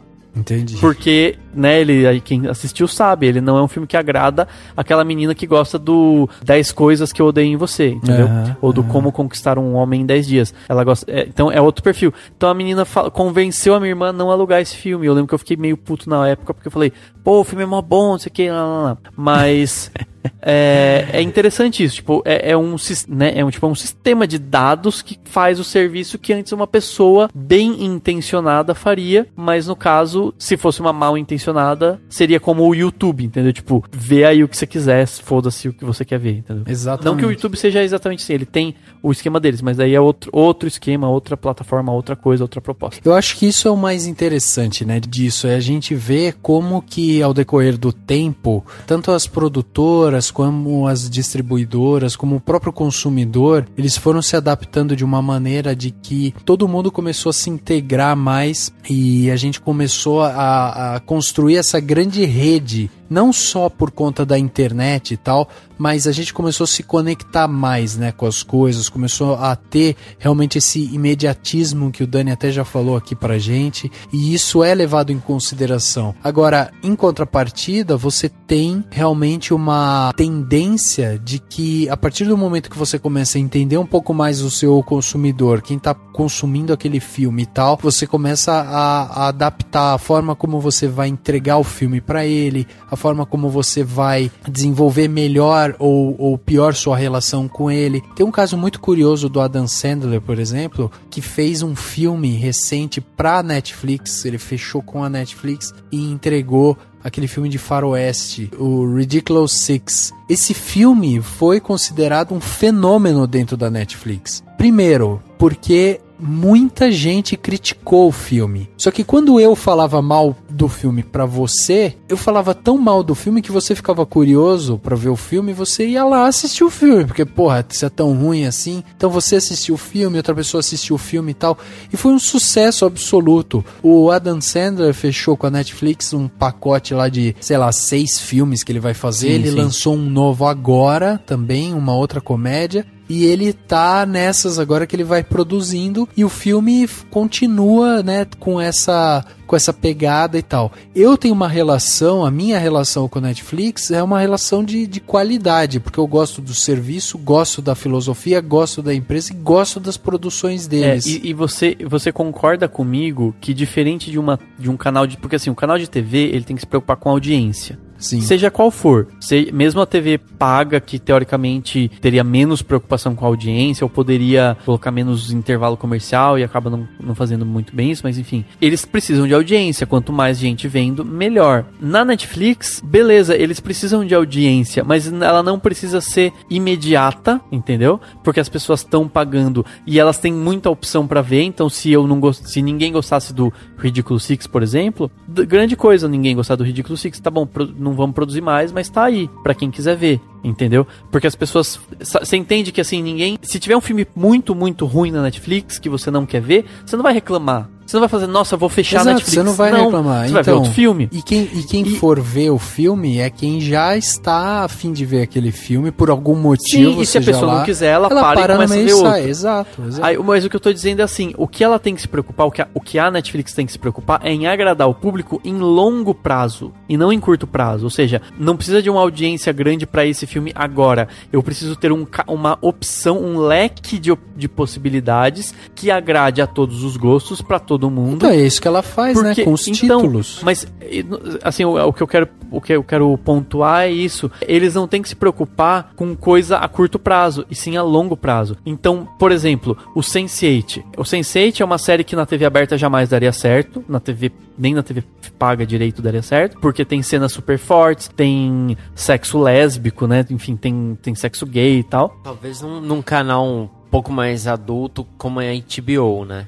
A HBO é a única TV por assinatura que ousa que nem a Netflix, mas assim, e até porque a HBO, mas a HBO também, ela tem o HBO Go, ela é quase uma concorrente da Netflix, né? De uma certa forma, mas o fato é, a Netflix com o Sense8 e com outras séries, ela não tá focada em audiência grande, entendeu? Ela não tá focada em fazer senão ela estaria fazendo uma sitcom mais palatável, vamos dizer assim. Ela tá focada em público de longo prazo, que é o cara que vai assistir Orange is the New Black, vai ficar viciado, a pessoa que vai assistir Sense8 e vai pirar nas maluquice, a pessoa que vai assistir outras séries, né, e agora séries da Marvel e tal, e vai achar muito massa e vai valorizar a marca Netflix, entendeu? Sim. E aí isso, claro, que entra para todos os outros sistemas de vídeo. Então, mas isso são dois caminhos, né, Dani? Porque daí valorizar a marca, mas você valoriza a marca entregando um produto audiovisual. Você também pode valorizar a marca entregando um serviço bom. Então ela tem os dois caminhos. Sim, então, por exatamente. mais que ela tenha um público a longo prazo, porque ela tá fazendo seriados e vai continuar repetindo esses seriados até a hora que eles acabarem, ela trazendo uma cartela de filmes gigante como ela traz, aí a pessoa que quer assistir só romance vai ter um perfil e ela vai indicar filmes que sejam do perfil dela. Inclusive ela vai indicar para aquela pessoa o seu próprio conteúdo que tem a ver com o perfil dela, né? Então ela começa a filtrar, ela começa a ter essa flexibilidade de conseguir encaixar o conteúdo de uma melhor forma, por conta do serviço que ela oferece, por ter um catálogo gigante e conseguindo identificar os gostos daquela pessoa e tal. Você pode assistir a Netflix na sua TV de 1001 jeitos. A maioria das Smart TVs com banda larga já vem com Netflix. É só localizar o aplicativo da Netflix no menu. Também é fácil assistir a Netflix na sua TV, videogame e muitos outros aparelhos. A Netflix agora tá anunciando, né, que ela vai tentar colocar filmes dela no cinema e ao mesmo tempo que ela fizer o lançamento no cinema, ela também vai liberar ele para streaming na TV. Se isso também pegar, aí já é um outro jeito da gente consumir, entendeu? Porque o cara vai poder pagar e aí o cinema, olha que interessante isso. O cinema, ele se torna o ir ao cinema, o você pegar seu carro, ir até o cinema, né, pagar o estacionamento, funcionamento, descer, comprar o ingresso, não sei o que, todo esse evento, ele se torna realmente um evento, ele se torna um passeio, ele se torna uma coisa diferente, principalmente se você tem como consumir o mesmo filme ou via streaming ou dentro da sala de cinema. E a gente tá vivenciando isso, e talvez vocês já tenham até percebido, como o público novo de cinema, ele já tá impaciente com o formato cinema, né? Eu tenho ficado extremamente assustado de como eu vou pro cinema e as pessoas estão conversando durante o filme, estão trocando ideia lá, uma tá explicando coisa pra outra. Quer dizer, já é um público que ela tá 100% conectado com o seu celular e tá conversando e não sei o quê. E hoje em dia você já sente uma certa dificuldade em colocar, sei lá, 50 pessoas, 60 pessoas, 100 pessoas dentro de uma sala de cinema durante 2h30, por exemplo, pra assistir um filme que seja bom e que aquela pessoa calhe a boca e assista o filme, né? Sobre a primeira parte do que você falou, há um pouco mais de um ano teve uma grande briga por conta da continuação do filme O Tigre e o Dragão, que ia lançar na Netflix e nos cinemas. E as distribuidoras falaram não, porque senão vai estar na Netflix por um preço, digamos, mais acessível, porque o pessoal já paga mensalmente. Pois é. Vai atrapalhar, as pessoas não vão no cinema. E aí acabou que o filme só foi lançado direto pra Netflix. Então já tá acontecendo isso de ter esse duplo lançamento, digamos assim. Então, mas isso foi com uma produtora outra. Agora a Netflix vai ter o filme dela na mão, ela pagou os atores, ela pagou a produção, ela tem a plataforma. É uma forma diferente dela também ganhar, né? Exato. E se apresentar pro público dos cinemas. E o que você tá falando quanto a questão de respeito, de como se comportar no cinema, realmente eu não vejo mais isso. Eu não vejo mais a pessoa ter um limite. Ela simplesmente vai, se ela quiser conversar, ela vai conversar, ela vai mexer no celular. E acho que não tem assim, sei lá, lanterninhas. Eu não vejo ninguém tentando pôr uma organização na baderna. Simplesmente assim, põe aquele monte de pessoas sentada no cinema. Quem quiser assistir, presta atenção, presta. Quem não quiser, não presta. E fica por isso mesmo. Eu acho que isso daí, na verdade, tem mais a ver, tem um pouco a ver com isso, né? Com o comportamento das pessoas, é uma mudança. Mas eu acho que é falta de respeito, falta de educação. E não acho certo, sabe? Não acho que seja uma coisa legal. Então, mas eu acho que as pessoas... é a falta de respeito, mas por conta dessa... Sabe, a gente tá o tempo todo falando, cara. Hoje em dia, a gente pega... Você pode estar em silêncio, mas você tá no WhatsApp, por exemplo, tá lá digitando, você tá conversando com um grupo, você tá conversando com as pessoas. O momento de silêncio hoje, ele tá cada vez mais reduzido, entende? Sim, a pessoa se dedicar, sentar, se dedicar a algo exclusivamente ali pra ela, já é menor. Então, se ela vai pra um filme que em algum momento ele se torna entediante pra ela conversa, ela vai procurar outra coisa o que fazer, que é cultural. Tipo, você tá no Netflix, o filme tá entediante, o que você faz? Para o filme, assiste outro. Você tem um catálogo de 400 mil filmes lá pra você assistir, entendeu? E aí você para e vai assistir outra coisa. Cansou, sai. Sim. Agora você pagou R$30, R$40, sei lá, pra ir pro cinema, sentou lá, você tá assistindo o filme e fala, puta, esse filme tá chato. Você não sai. Mas então eu vou conversar aqui com os meus amigos que devem estar achando chato também, entendeu? Fico mexendo no celular. Eu acho que é preciso encontrar algum limite pra isso. Sem dúvida. Eu converso no cinema, eventualmente, mas muito baixo. E assim, o extremamente necessário, porque eu não vou ficar conversando. E eu acho que talvez a gente precise, talvez seja até um tema de um podcast aqui, pra gente discutir o limite de conversa no cinema. Sim. E eu percebi recentemente que os cinemas mais populares estão virando verdadeiros infernos pra quem gosta de ver o filme sem ter que ouvir alguém, sabe, fazendo barulho do seu lado, né? E de tudo, pelo menos pra mim, me incomoda até gente fica sacudindo a pipoca, sabe assim, pra dar aquela salgada na pipoca que ficou o restinho, fica trac, trac, trac. Entendeu? E aí na hora que vai acontecer alguma coisa legal no filme, a pessoa abre a Coca-Cola, tipo, aquele barulhão de Coca-Cola abrindo. Exato. E as pessoas não têm essa noção. Agora para pra pensar, se eu chego pra você com o discurso e falo assim pra você, Dani, isso te incomoda?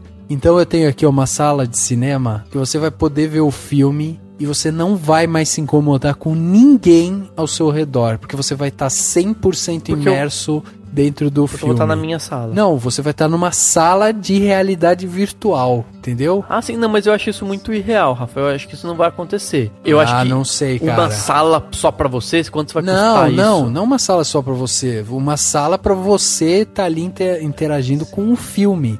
Você vai estar lá em pé, sentado, do seu lado vai ter outra pessoa, só que cada um vai estar ali com o seu fone, com o seu óculos. Mas isso, então, ok, beleza, isso pode ser que aconteça. Mas isso é outra coisa, porque a realidade virtual vai exigir outro tipo de filme. Isso, querendo ou não, é o que acontece no que o Henrique falou da questão do Tigre e o Dragão. Ah, tá passando no cinema, eu posso ver em casa na Netflix com o meu fone de ouvido, ou na minha sala quieto, sem ninguém enchendo o meu saco, entendeu? Mas uma coisa que eu ia comentar em relação a essa coisa de lançar no cinema, aconteceu com o Beasts of No Nation, que eles lançaram no cinema basicamente pra ter pra se adequar às regras do Oscar, porque eles tinham expectativa de ter indicação, né? Pelo menos tanto que todo mundo reclamou, não teve pra melhor ator do melhor ator coadjuvante, né? Do Idris Elba e tal. Mas, enfim, isso é uma coisa que pode acontecer muito. Tipo, eu tenho que lançar no cinema pra poder concorrer a alguma premiação. Eu tenho que lançar em tal festival pra poder ver se eu ganho algum prêmio. Pode ser que a Netflix e outras, e a Amazon e a HBO se preocupem um pouco com isso, conforme forem fazendo seus produtos. Mas independente disso, uma coisa que eu acho que eu já disse, talvez eu já tenha dito aqui em algum outro podcast, e que eu acredito muito, é na diversidade, assim. O DVD não vai morrer tão cedo, o Blu-ray não vai morrer tão cedo, vai existir Blu-ray, as pessoas vão comprar, as pessoas vão ter, quem é fã vai ter prateleiras de Blu-ray. Eu particularmente tô sem comprar alguns faz tempo, mas eu quero voltar a comprar. Vai ter o Netflix e todos os serviços de vídeo sob demanda, vai ter, daí na área da música, se a gente pensar, tem a Spotify, tem o sei lá o que, mas vai ter CD, vai continuar tendo mercado da música, vai ter disco, tipo, nem disco morreu, né, as pessoas compram então vinil, eu acho até que mas eu acho que isso que você tá falando... Nada apaga nada. A tendência é que as coisas não se acabem, elas simplesmente se pulverizem, né? Então, isso que você tá falando, eu acho que é por aí mesmo. Não é que uma coisa vai engolir a outra e vai acabar, porque, inclusive, a grande tendência que a gente percebe são produtos e serviços sendo feitos cada vez mais de uma forma que se adeque ao indivíduo e não mais a um grupo, entendeu? Mais a massa, né? Massa, exato. Então, se você vai ter o Netflix, ok, você vai atingir uma grande massa e tal, mas vai ter aquele cara saudoso que vai querer ter realmente o DVD, o VHS, entendeu? O cara vai ter ainda isso, e aí vai continuar existindo todas as formas de consumo, sem dúvida nenhuma. Sim. Eu lembro de uma piadinha que o Rafinha Bastos falou uma vez, faz muito tempo, que estavam falando de TV por assinatura, que era pra nicho. Ele falou assim, mas é tão de nicho, que daqui a pouco o jornal da TV por assinatura vai ser assim, boa noite, Gilson. Tipo... vai ser só pra um cara, assim, um canal só pra um cara. Exatamente. Boa noite, Gilson, tudo bem? Hoje nós vamos noticiar o que você quer ouvir. Então, tipo, é muito isso, assim, tipo... Exato. A tendência é essa, e eu gosto muito disso. Então, talvez a gente tenha, por exemplo, salas de cinema menores, mas, né, daqui a alguns anos. Eu acho que, na verdade, não, porque esse cinema massificado é muito grande, ele vai continuar, né? Mas eu acho que realmente vai ter muitas opções mesmo. Tipo, tá aqui, semana que vem já tá na Netflix, semana que vem já tá em tal lugar, né? E aí entra a questão da pirataria e do download, mas o fato é que a grande indústria sempre dá um jeito de lucrar, né? E eles têm lucrado cada vez mais, então isso é uma prova de que há saídas, as pessoas só vão se adequando, né? Eu acho que isso é bem interessante de você analisar como que cada indústria, cada coisa vai se adequando mesmo, né? Por exemplo, na indústria fonográfica, né? Que eu acho que é um caso muito interessante porque é a que mais sofreu, né? Com esse tipo de transformação, assim, de internet, de possibilidade de download, de pirataria e de outros serviços. Hoje tem serviços de streaming para música que se adequam ao dia a dia das pessoas, então para muita gente é confortável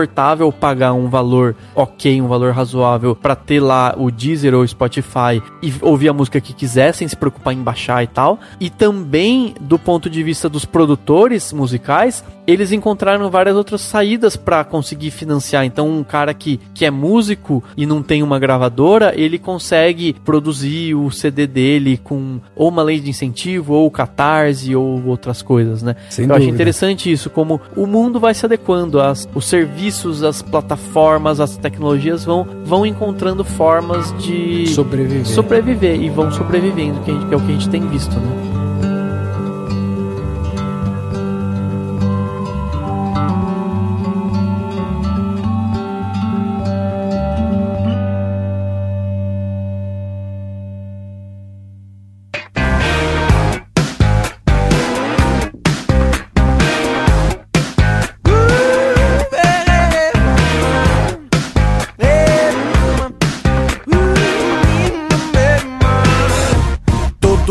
já que chego você não fica. Chegando ao final de mais um podcast, agora o podcast Animação número 182, batemos esse papo aqui espetacular sobre a caminhada do cinema, né, dos filmes em direção a você. Olha aí, a você que está nos ouvindo e como que esses filmes chegarão até você. Então foi um papo muito bacana aqui que a gente teve, falando um pouco sobre um papo nostálgico sobre VHS, falando também sobre o futuro. Então navegamos aí por vários mares, hein? Nada turbulento hoje. Sim, hoje foi sussa. Foi light. Foi sussa. Depois de um podcast polêmico, pesado, o último. É verdade, depois a gente discutir. Hoje acho que ninguém discorda. Ninguém falou assim, não, o VHS não morreu. Hoje foi mais pro saudosismo mesmo, né? E eu acho que pra apresentar pra muita gente, eu tenho certeza que quero pedir pra quem tá ouvindo o podcast, comentar a idade e os hábitos, porque eu acho interessante, talvez tenha pessoas que nem lembrem de locadoras, né? Nem tenham tido o hábito de ir pra locadora, ou que nunca tenham visto um VHS, tenham visto um filme no VHS. É verdade. Porque, querendo ou não, já faz um tempo, né? É verdade. Muito bem, mande seu comentário aí, entre no cinemação.com, vai lá, deixa seu comentário dentro do podcast e continue, né, com esse papo, né? Mande aí tudo que você acha sobre isso. Afinal de contas, o papo não pode parar por aqui. Então, Dani e Henrique, muito obrigado pela participação em mais um podcast. É isso aí, valeu Rafa, valeu Henrique. Acho que fica, no fim das contas, a importante mensagem para as lojas americanas abaixarem o preço. Com certeza, DVD, com certeza. Porque senão elas vão ser engolidas pela Netflix e acho que eles não querem muito isso. Então baixa o preço que eu vou comprar. Se não abaixar o preço, que pelo menos anuncie no Cinemação. Também. Boa, Rafa, merchan acima de tudo. Valeu, Dani, Rafa. E se você tiver VHS, manda uma foto pra gente, né? É, legal. Pra gente olhar as capinhas antigas. Valeu, galera. Até semana que vem. O podcast Cinemação número 182 fica por aqui e a gente se vê no próximo. Entre o bem e o mal, a linha é tênue, meu bem. Entre o amor e o ódio, a linha é tênue também. Quando desprezo, a gente muito preza. Navega o que despreza é o que se dá valor. Falta descobrir a qual destes dois lados convém. Sua tremenda energia para tanto desdém ou me odeia descaradamente ou disfarçadamente. Me tem amor ou me odeia descaradamente ou disfarçadamente. Me tem amor ou me odeia descaradamente ou disfarçadamente. Me tem amor você me odeia descaradamente ou disfarçadamente. Me tem amor você me odeia descaradamente ou disfarçadamente. Me tem amor. Esse podcast foi editado pela Isso Aí Design. Tudo isso é forma com função. É design estratégico. É isso aí.